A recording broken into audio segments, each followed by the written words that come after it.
Kisah Roro Oi, gadis cantik yang mengguncang Mataram, berakhir dibunuh mertuanya sendiri. Sumber, https://intisari.grid.id/, penulis, Afif Hoirul M. Intisarionline.com. Roro Oi adalah seorang gadis cantik yang berasal dari Surabaya. Dia adalah putri dari Demang Mangunjaya, seorang pejabat yang berdarah Tionghoa. Kecantikannya menarik perhatian Sunan Amangkurat pertama, Raja Mataram yang sedang mencari pengganti istrinya yang meninggal. Roro Oi dibawa ke istana Mataram untuk dijadikan permaisuri, tetapi nasibnya tidak seindah wajahnya. Di istana, Roro Oi justru dicintai oleh Pangeran Adipati Anom, putra Sunan Amangkurat I. Pangeran Adipati Anom terpesona oleh Roro Oi dan ingin menikahinya. Dia dibantu oleh Pangeran Pekik, kakeknya, untuk membujuk Ngabehi Wirareja, penjaga Roro Oi, agar menyerahkan gadis itu kepadanya. Ngabehi Wirareja akhirnya setuju dengan syarat Pangeran Adipati Anom harus menghadap ayahnya dan meminta izin. Pangeran Adipati Anom pun menghadap Sunan Amangkurat pertama dan mengutarakan niatnya untuk menikahi Roro Oi. Sunan Amangkurat pertama marah besar mendengar permintaan itu. Dia merasa dikhianati oleh putranya sendiri yang merebut calon istrinya. Dia pun menghukum Pangeran Adipati Anom dengan cara yang kejam. Dia menyuruh putranya untuk membunuh Roro Oi dengan kerisnya sendiri jika ingin menjadi raja suatu hari nanti. Pangeran Adipati Anom terpaksa menuruti perintah ayahnya. Dia membawa Roro Oi ke tempat sepi dan menusuknya dengan keris di dadanya. Roro Oi tewas dengan tragis di tangan kekasihnya sendiri. Jenazahnya dikubur di Tanah Lipura atau di pemakaman Banyu Sumurup dengan nama Kanjeng Ratu Mangkurat. Kisah Roro Oi adalah salah satu kisah cinta yang paling menyedihkan dalam sejarah Mataram. Kisah ini juga menunjukkan betapa kejam dan gila kuasanya Sunan Amangkurat pertama yang tidak segan-segan mengorbankan keluarganya sendiri demi tahta dan nafsu. Kematian Roro Oi tidak hanya menyisakan duka bagi Pangeran Adipati Anom, tetapi juga menimbulkan kekacauan di Mataram. Sunan Amangkurat pertama menghadapi berbagai pemberontakan dari rakyat dan bangsawan yang tidak puas dengan kebijakan dan kelakuannya.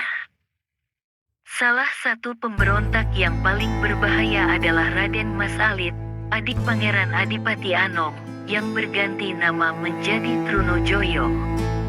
Trunojoyo bersekutu dengan Sultan Ageng Tirtayasa dari Banten dan Sultan Hasanuddin dari Gowa untuk melawan Mataram dan VOC.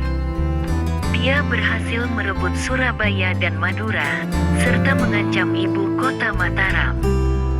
Sunan Amangkurat pertama terpaksa melarikan diri ke Tegal bersama keluarganya. Dia meninggal di sana pada tahun 1677 dan digantikan oleh putranya yang bernama Amangkurat kedua.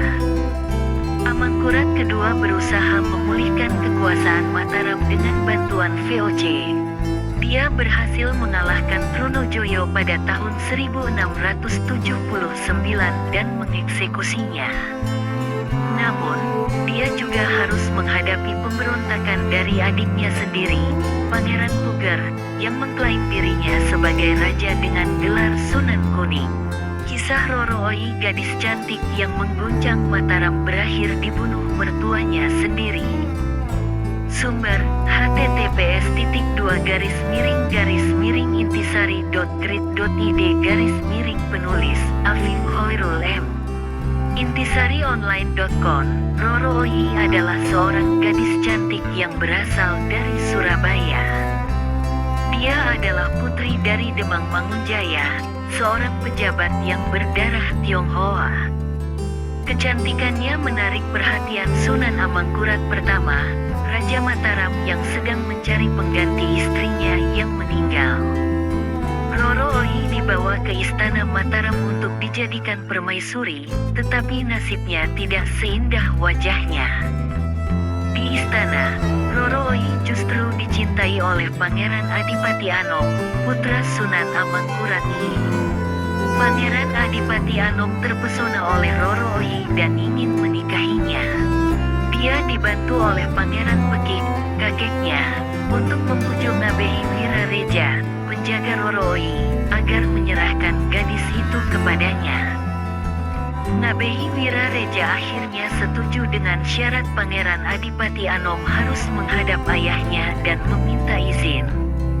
Pangeran Adipati Anom pun menghadap Sunan Amangkurat pertama dan mengutarakan niatnya untuk menikahi Roro Ohi. Sunan Amangkurat pertama marah besar mendengar permintaan itu. Dia merasa dikhianati oleh putranya sendiri yang merebut calon istrinya. Dia pun menghukum Pangeran Adipati Anom dengan cara yang kejam. Dia menyuruh putranya untuk membunuh Roro Ohi dengan kerisnya sendiri jika ingin menjadi raja suatu hari nanti. Pangeran Adipati Anom terpaksa menuruti perintah ayahnya. Dia membawa Roro Ohi ke tempat sepi dan menusuknya dengan keris di dadanya. Roro Ohi tewas dengan tragis di tangan kekasihnya sendiri. Jenazahnya dikubur di Tanah Lipura atau di pemakaman Banyu Sumuruk dengan nama Kanjeng Ratu Mangkurat. Kisah Roro Ohi adalah salah satu kisah cinta yang paling menyedihkan dalam sejarah Mataram. Kisah ini juga menunjukkan betapa kejam dan gila kuasanya Sunan Amangkurat